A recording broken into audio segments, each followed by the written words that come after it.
Hello, everyone. This is Travis J. Vernon, and welcome to today's podcast.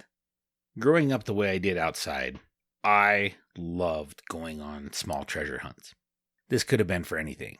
Fish to me were treasures. Animals that I was pursuing were treasures. Fossils, gold. Even just a small adventure was a treasure to me. Homework for me really didn't exist. I'd do homework on the way home on the bus, or I'd do homework on the way to school on the bus. But once I got home, I would just play. I would leave and go do things. One of the fun hobbies that I've always had my entire life is rockhounding. I like looking for fossils. I like looking for rocks. And I'm blessed being a fishing guide that I'm able to spend so much time on the river. Rarely is there a time that I'm walking on the stream bank that I don't pick up a rock and bring it home and put it in my pocket. In fact, there's times where I'll get back to the truck and I'll be taking off my pack. And I'll think, wow, my pack is heavy. And then I'll remember I've had 3 or 4 rocks placed in it over the last few trips, and I'll need to get them unloaded. I have found some beautiful stones. I like putting rocks in the tumbler, although that was a way more complicated process than I ever even imagined. Rock tumbling takes pretty much a month to get a rock polished to the point that you want it to be. I typically do a 4-stage process. Stage 1 is a heavy grit, stage 2 is a lighter grit, then a lighter grit, then a polishing grit at the very end. But the rocks, every rock is so cool, they're just unique. And I love finding the fossils. When I was a little kid, I'd go up behind my grandparents' mink ranch in Coville, Utah. And there you could find big chunks of sandstone, pieces of limestone. You get into the washes and there'd be these petrified small clams. And you could just gather them up by the handfuls. I can't even begin to tell you how many times I'd come home with a giant rock and my grandma would be all excited for me and we'd put it into a spot. Pretty soon I had this massive rock collection.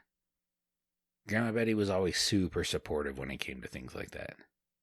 Whatever your interest was, she would support you in that interest.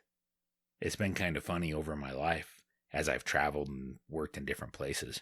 I've had opportunities to have different teaching assignments, whether it be church or school.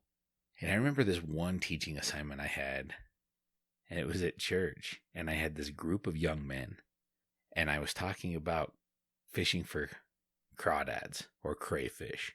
And the story basically goes, so there I am with a friend and both of our wives, and we're at this reservoir in Utah called East Canyon Reservoir. We're trying to gather crayfish, and we're noticing that the crayfish are deeper and deeper in the water as time goes on. So it evolves to this point where we're picking up about a 5 to 10 pound rock. We wade out as deep as we could, so we were just on our tiptoes. And then we would push off into the deeper water and let the rock pull us to the bottom. So we'd be in 10 to 15 feet of water. And there'd be more crayfish. We'd be gathering those crayfish and throwing them into, I like to use like a big onion sack. And we would just pile crayfish in there. And then we'd bring them up when the sack started to get a little full and dump them into a cooler. And then we'd have a crawfish boil. Super, super fun. Well, I'm telling this story, and this young man in my church group calls me out and basically tells me that I'm full of BS. And that there's no way that I have all these adventures that I say I have. And that there's no possible way that I could do all the things I say I do. I'm sure maybe some of you that listen to my podcast or listen to all the stories wonder the same thing. And people have asked me before, how do I accomplish so many different things? Part of it is that I have these cyclical hobbies where I do certain things during certain times of the year when the weather is the best for it. But one of the best things I ever did was when I first got married. And I started to attend the University of Utah, and I was in the married student housing. That lasted about a year, and then I couldn't handle it anymore, and I had to move back into a small town and get out of the city. But I didn't have a lot of money, and cable was expensive. So pretty much from that time forward, I have had the internet, and then there are very few channels that I will buy and then watch them via my television or the internet or Roku. So I love watching soccer, football to those in the rest of the world. I became very passionate about it after living in Brazil for 2 years. I mean, it's religion in Brazil. Soccer is. So it's super addictive. So I became very passionate about that. And I still follow soccer to this day. I love watching it. I also like a lot of the Discovery Channel, History Channel. I like watching things like Alone, Forged in Fire. Anytime there's something that comes up that I don't know either how to do or how to build or how to fix, I like looking it up on YouTube. I would rather figure it out myself than pay somebody else to do it. But there are times where it's best to pay somebody else to do it. And at first in that church group, I was kind of pissed off at that kid. I'm like, how dare you question my integrity? I tell these stories because I enjoy telling the stories. But to doubt whether or not it even happened, that seems kind of bizarre to me. I don't know. It's weird because I have done all these things. And when I get time off, I like to do things. This is one of the oddest years for me ever. I did not harvest a single big game animal. I have yet to duck hunt, and it's almost Christmas. I had a freezer that was full. Both Nancy and I shot bulls last year, so there wasn't a lot of pressure as far as getting meat for the freezer, and I just didn't do it. It was one of the few years where I didn't have a huge desire to go, which is also weird for me. As a child, the night before Christmas, I couldn't sleep because I'd be excited about whatever it was I was going to get. I was worse the day before the deer hunt opener, or the elk hunt opener, or the duck hunt opener. Those were the events that I was so excited about. And I will say I have been blessed. I've been able to do a lot of things and have tons of experiences in my life. But I work really hard, put enough money away so that I can go on the next adventure, do the next experience. Nancy and I have been planning a trip to Ireland and Scotland now for 3-ish years. And the last 2 years it's been canceled. Trying to get it booked for this upcoming May. Not 100% sure that's even going to happen. But this past year when it got canceled, we each still had a little over a week of vacation to burn. So we decided to go rockhounding. So I put together a list of primarily Utah and Wyoming places. I had a few in Idaho and a few in Montana that I wanted to do also. But only having about 7 days, it was going to be difficult to do 4 states. And you'd have to drive, rockhound. I mean, it'd be nonstop. And the time we were going was, that was the end of August, first part of September that we went. So it was going to be pretty warm. So we really didn't want to rockhound in the heat of the day. So I thought, well, we'll drive during the heat of the day, rockhound in the evening, rockhound in the morning. So some of the places we went, I wanted to go to South Pass, which is the South Pass of the Wind River Range in western Wyoming. There were opals there, gold, jade, lots of different types of agates, jasper, and that was really fun. We found multiple 20 millimeter shell casings when we got over towards the Granite Mountain area, because they would use that area as target practice in preparation for World War II, because there were these giant granite mountains, and they would use them as targets, imitating sea vessels, boats, ships, and they would come in and strafe them. And so you can find these empty brass casings from the airplanes. And so that was kind of fun. So we found all kinds of different crystals, primarily quartz crystals, these empty brass casings. And then I had read about picking up gemstones out of anthills in southwestern Wyoming. So we went down to the spot that mostly garnets, pyrope garnets in a ton of different colors, and then a small emerald-like chromium diopside that would also be found in these anthills. And I'm not going to lie, I had the same reaction when I read about it as that kid in church was calling me out.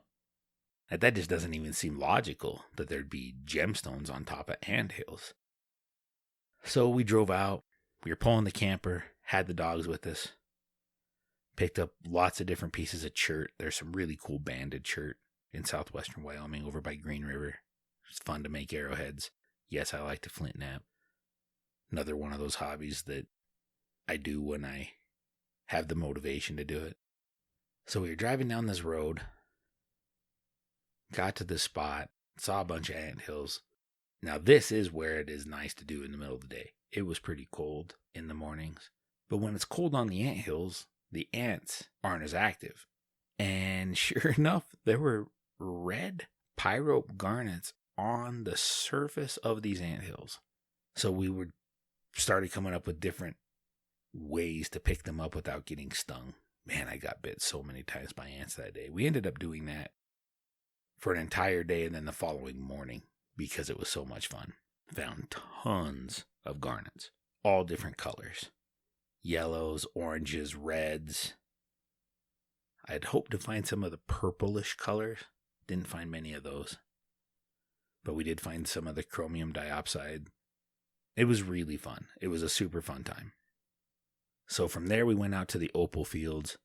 Primarily common opal. There wasn't a lot. I'm sure there is rare opal in these areas, but there's so much opal. Boulders that are a ton, and the whole thing is opal. So with the amount of opal, there's got to be rare mixed in. It's just going to be harder to find. I mean, it's like standing in the forest and looking for a specific leaf. Is there one there? Probably. But there's so many other leaves you need to go through to find it. It's going to be difficult. So following that, we had a pile of agates and jaspers. Headed back to the house. Threw all that stuff into the tumbler. Got those going. Grabbed the stuff for the camper for those first couple nights that we'd forgotten that you don't really remember until you're actually in the situation where you need it. So we grabbed that, topped off the water in the camper, headed down to southern Utah. I was kind of hoping to go all the way down towards Arizona, but again, we just ran out of time. We ended up going down to Topaz Mountain, which is one of my favorite things to do. I love looking for red beryl and sherry-colored topaz in the Thomas Range. We also went to the quarry that has Vernon Wonderstone. No relation that I'm aware of. But we found a bunch of that. That, by the way, coming out of the tumbler is really cool looking. So we got a bunch of Vernon Wonderstone. Then from there we went down to Topaz. Got a bunch of topaz. We only spent, I'd say, an afternoon at Topaz Mountain. It's not Nancy's favorite place, so we didn't spend a ton of time there. But we did find some pieces of red beryl. Found some good topaz. And then we went to the Dugway geode beds. We were kind of worried about that one because everybody was saying that the geode beds were a mess. There had been some massive rainstorms and all the roads were washed out and this, that, and the other. That kind of stuff doesn't really worry me all the time. So we headed over there anyway. The roads were washed out. There were some spots that were pretty sketchy. But by getting into the river bed itself, it was mostly sand with some small gravel. We just drove down that. It was a smoother path than the road because the road had been washed out. So we drove down that until we bisected a different road and then got out on that. Found some awesome geodes. That was a really good time. That was both Nancy and I's first time there. We cut a bunch of them open. I have some bigger ones. I don't have a big enough saw to cut the big ones open, so I'm going to have to pay to have those cut. But we did find some really fun rocks on that trip. And that's how we spent a week. Had some great experiences, broke open a ton of rock, found some fun things, and went to some places that we'd never been before. I'm not sure if you can hear the wind. I'll try and edit all that stuff out.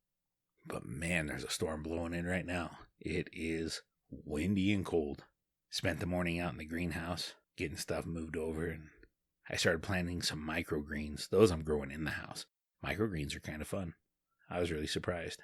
Man, that wind is just howling right now. Whenever the storms start rolling in like this is when I start thinking about camping, going up into the backcountry. And I know it's just because now it's not reasonable to do what I want to do, to go to the places I want to go. So when you tell me that I can't do something, that's where it becomes even a stronger desire to go do it. But the rockhounding stuff has been very fun. Been taking my nephews and nieces, go to some spots close by where there's some great agates, pick them up. We just switched over to stage 3 in the tumbler. So it'll be a little bit after Christmas and they'll be able to come get their rocks. So that'll be really nice. It's just, they're fun. They're fun things to do. Plus it gets you looking at the ground. There's so many things that I've walked past in my life. Some of these adventures I like to go on, it really focuses your attention in a way that you see things that normally you wouldn't, things that you would miss. I guess just goes back to the whole perspective thing. When you're looking for mushrooms, you see mushrooms. When you're looking for deer, you can train your eye to see deer. When you're looking for fossils, you train your eye to see fossils.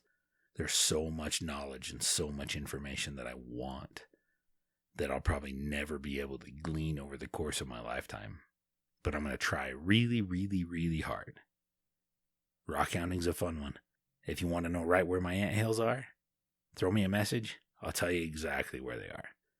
Super fun. I'm blessed to be in southwestern Wyoming to be able to find those things.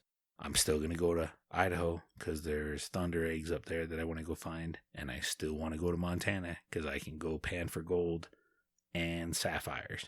That is correct. You can pan for sapphires in Montana. All that stuff fascinates me. So, more trips to plan, more things to do. If you've never tried rockhounding, almost every state in the West has a Rockhounding Utah, Rockhounding Wyoming, Rockhounding Colorado book that you can buy. It's great. Find a local rock shop. Yeah, you can get it off Amazon, but try and support your local shops. Those guys don't make a ton of money. It's a good way to support them. And get out there and live your stories.